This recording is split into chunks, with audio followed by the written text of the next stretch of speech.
जब रिजल्ट देखा तो फिजिक्स में 1 नंबर था, केमिस्ट्री में 3 नंबर थे, मैथ्स में 7 नंबर थे। सारे कुछ जितने पार्टीज के ऑप्शन हो सकते हैं वो सारे कुछ किए, बस पढ़ाई नहीं की थी। गलती से मुझे कानपुर भेज दिया तो वहां बस पढ़ाई छोड़ के सब जो भी दुनिया की चीजें हो सकती हैं वो तो नहीं। मैंने सारी ये पता था मुझे नहीं पास कर, लेकिन तो खाना वाना सब बंद था मेरा, तो डर भी खत्म हो जाता है। मुझे डर नहीं था सर कि मुझे फर्जी के आंसू दिखाने, माँ बाप 2-4 थप्पड़ मारने हैं, क्लास में फेल हो जाते हो।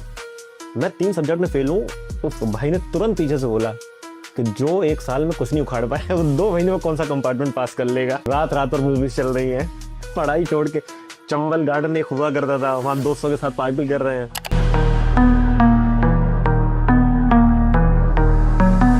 तू अपना पहले मेरे को 12वीं क्लास का इतिहास बता, जो मुझे सौरभ बता रहा था। तेरे 12वीं क्लास में किस किस सब्जेक्ट में कितने कितने नंबर थे? सर मुझे जहाँ तक याद है मैंने 12th 2009 में, साथ में 10th की थी, मैं 10th तक पढ़ने में अच्छा था। फिर 11th और 12th में मेरे पापा मम्मी ने और भाई ने मुझे भरोसा दिखाते हुए मुझे बाहर IIT कोचिंग करने के लिए भेजा था। एक बार कानपुर, एक बार कोटा। दिक्कत कहाँ हुई थी, एक बार ये खुद भी सेल्फ प्रिपरेशन कर रहे थे, कानपुर में ये थे और मैं कोटा चला गया। अच्छा। जहाँ जहाँ मैं साथ रहा हूँ वहाँ रिजल्ट अच्छा रहा है मेरा, भाई के साथ जहाँ जहाँ मैं भाई के साथ। तो भाई खुद कोटा में थे, गलती से मुझे कानपुर भेज दिया तो वहां बस पढ़ाई छोड़ के साथ जो भी दुनिया की चीजें हो सकती हैं वो तो नहीं की मैंने सारी ये। और उसका रिजल्ट जो था, घर वालों को ऐसा लग रहा था कि आज 12th का रिजल्ट आने वाला है। हम लोग सुबह निकले थे, मैं एक मेरा फ्रेंड था, तो मेरा उसको भी पता था कि मेरा रिजल्ट क्या आने वाला है, मेरी फैमिली को नहीं पता था क्या आने वाला है। मैंने जब रिजल्ट देखा तो फिजिक्स में 1 नंबर था, केमिस्ट्री में 3 नंबर थे, मैथ्स में 7 नंबर थे। कि तू कोटा पैसे खराब कर चुका है। मैं दोनों जगह पे IIT कोचिंग करने वाला छात्र, तीनों सब्जेक्ट में फेल था। और वापस आते टाइम एक होता है सर, जब आप उस स्तर तक नीचे गिर जाते हो कि आपको फिर फैमिली के सामने जाने में एक डर भी खत्म हो जाता है। मुझे डर नहीं था सर, मैं उस स्तर तक अपनी नजरों में गिर चुका था कि मुझे ऐसा लगा था कि बस जाके मुझे फर्जी के आंसू दिखाने, माँ बाप 2-4 थप्पड़ मारने हैं, फिर सब कुछ न्यूट्रलाइज हो जाएगा।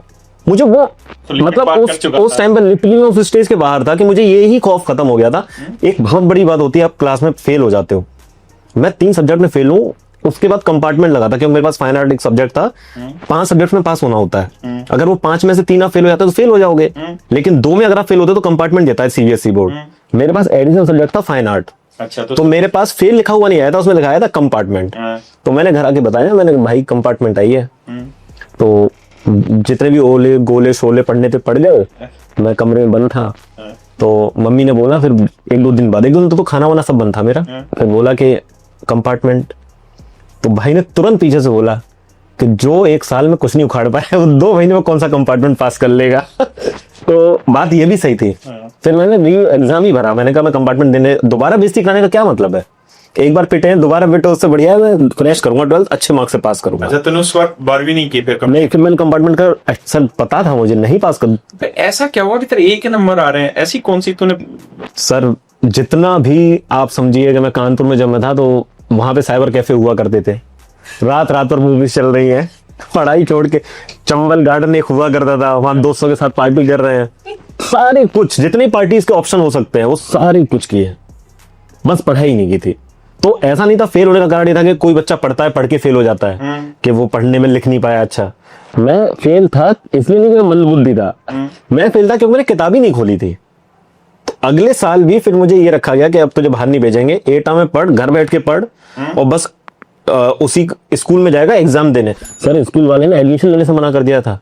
तो बोलता है कि इस बार मेरा रिजल्ट 100% 99.9% आया है, एक ही रिजल्ट खराब हुआ, तुम्हारा लड़का है। मेरे फादर को लिटरली मैंने प्रिंसिपल के आगे हाथ जोड़ते हुए देखा था उस दिन। वो मेरी लाइफ का सबसे गंदा फेज था कि मुझे बहुत गंदा सा फील हुआ। मेरे फादर उससे ये बात बोल रहे थे कि आप मेरे बच्चे का 10th का रिजल्ट देखिए, सर कर लेगा, अगले साल पास होगा। कि नहीं, हम ऐसे बच्चों को एडमिशन नहीं देते, अपन बच्चों नहीं जो तालाब खराब करेगी, तो तालाब खराब करेगी। एग्जैक्टली उनका यही वर्ड था। बस अब अगले साल भी मैं बिल्कुल लापरवाही की तरह पढ़ता रहा। वो तो टचवुड लास्ट टाइम पे 3 महीने की छुट्टी, ये 2 महीने के लिए शायद घर आए हुए थे। तो उन्होंने मुझे मैथ्स में सिर्फ एक टॉपिक पढ़ाया था, कैलकुलस।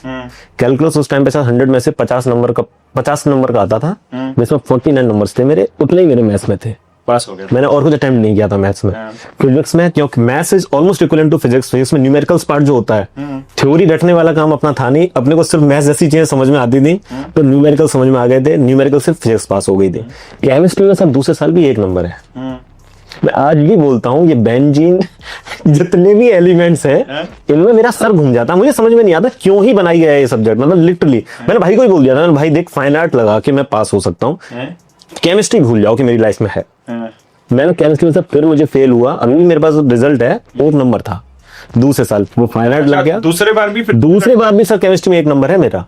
तो 1 नंबर कहाँ से ला दिया तूने फिर? वो सर उसने एक्चुअली मैंने जो लिखा था मुझे भी पता है कि उसने मेरे पास पेज भरने की रेस्पेक्ट रखने के लिए कि यार बहुत ही ज्यादा डिमोरलाइज हो जाएगा, 1 नंबर दे दो नहीं तो 0 अच्छे नहीं लगेंगे। तो वो उसका था 1 नंबर, वो भी 1 नंबर का ज्ञान नहीं था मेरे पास। फिर फाइन आर्ट लगा, सब पास हो गया। अब क्योंकि इंजीनियरिंग के लिए पीसीएम चाहिए तो उसके लिए पीसीबी चाहिए, दोनों ऑप्शन खत्म हो गए थे।